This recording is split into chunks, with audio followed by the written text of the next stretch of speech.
الحمد للہ والصلاة لأہلہا اما بعد۔ جناب عزیزی حافظ القاری محمد زید صاحب سلم الرحمن جامعہ عربیہ اشرف العلوم تشریف لائے۔ وہ تازہ ترین کے نام سے ایک چینل چلاتے ہیں جس میں علماء کی تقاریر، حمد و نعت اور خانقاہی مجلس وغیرہ اپلوڈ کرتے ہیں اور پھر اس کی نشر و اشاعت کرتے ہیں۔ انہوں نے آخر سے بھی کہا کہ آپ بھی جامعہ عربیہ اشرف العلوم کے ابنائے قدیم نیز طلبہ کو کچھ ناصحانہ پیغام اس چینل کے واسطے ارسال فرما دیں۔ آخر تو خود نصیحت کا محتاج، بہرحال ان کے حکم کی تعمیل کرتے ہوئے کچھ عرض خدمت ہے۔ آقا صلی اللہ علیہ وسلم نے ارشاد فرمایا، خیر الناس من ینفع الناس،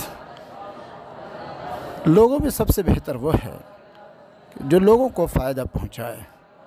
آپ اشرف العلوم سے وابستہ رہے۔ اللہ تبارک و تعالیٰ نے آپ کو زیور علم سے آراستہ کیا۔ آپ جہاں بھی ہوں، جہاں بھی رہے، دین کی خدمت کرے۔ دین کی خدمت خواہ دعوت و تبلیغ کے ذریعے ہو، خواہ درس و تدریس کے ذریعے ہو، خواہ خطابت کے ذریعے ہو، خواہ تقریر کے ذریعے ہو، خواہ تحریر کے ذریعے ہو، امامت کے ذریعے ہو۔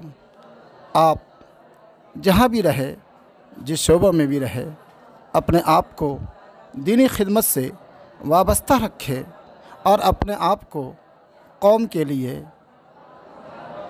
مسلمانوں کے لیے، پوری امت محمدیہ کے لیے نافع بنائیں، فیاض بنائیں۔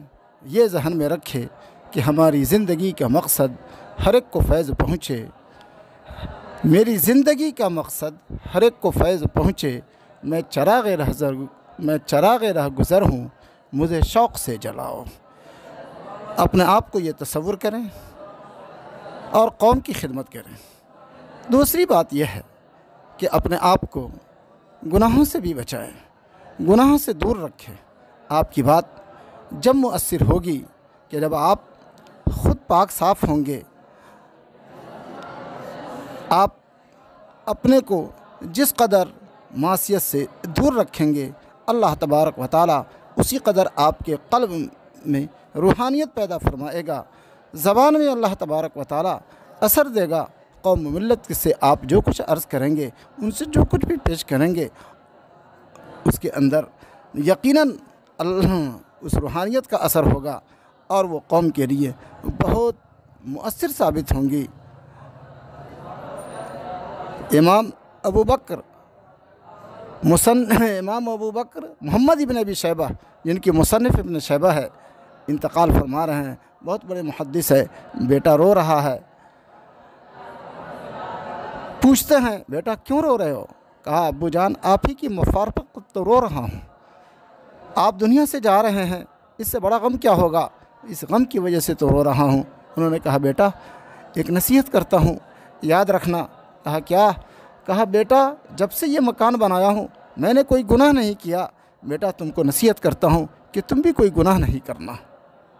میں اس مکان میں رہ کر کے جب سے مکان بنایا ہوں کوئی گناہ نہیں کیا، گناہ صغیرہ تک بھی نہیں کیا۔ بیٹا تم بھی کوئی گناہ نہیں کرنا۔ بیٹے نے کہا، ابو یہ تو ہو سکے گا، یہ تو کر لوں گا کہ کوئی گناہ نہ کروں، لیکن اپنے نفس کو، اپنے صبر کو کیسے تسلی دوں گا؟ اپنے دل کو کیسے تسلی دوں گا؟ باپ نے کہا کہ بیٹا اسی مقام پہ ستون کے پاس میں نے 80,000 دفعہ قرآن ختم کیا ہے۔ بیٹا جب میری یاد تر پائے تو اس مقام پہ آ کر کے تلاوت کرنا، اللہ تبارک و تعالیٰ تم سے اس غم کو ہلکا کر دے گا۔ یہ کیفیت تمہاری جو ہے غم کی ختم ہو جائے گی۔ بیٹا یاد رکھنا، گناہ کا ارتکاب نہ کرنا۔ اس وقت جو ہے وہ موبائل کا زمانہ ہے، ہر آدمی مشغول رہتا ہے۔ اب موبائل میں کتنے امور ہیں، کتنے اس میں اتنے سسٹمز ہیں جو کہا نہیں جا سکتا ہے، جو فلم سے بھی بدتر ہیں۔ بہت سے لوگوں کو دیکھتا ہوں اس میں ملوث، اللہ تبارک و تعالیٰ ان کو پاک فرمائے، ان سے دور فرمائے۔ بس آپ سے بھی گزارش ہے کہ ان سے اپنے آپ کو دور رکھیں، اور اپنے آپ کو جہاں تک بھی ہو اپنے آپ کو کتابوں سے، مطالعہ سے، درس و تدریس سے، اور جو دینی خدمات کے جو بھی شعبے ہیں اپنے آپ کو اس میں مشغول رکھیں، اور اپنے آپ کو قوم کے لیے، امت کے لیے مفید سے مفید تر بنانے کی کوشش کریں۔ دعا ہے اللہ تبارک و تعالیٰ آپ سبوں کو اس ادارے کے لیے، اپنے ماں باپ کے لیے، پوری امت محمدیہ کے لیے بابرکت بنائے۔ وآخر دعوانا الحمدللہ رب العالمین۔ نسیم احمد، اشرف العلوم، کنوا۔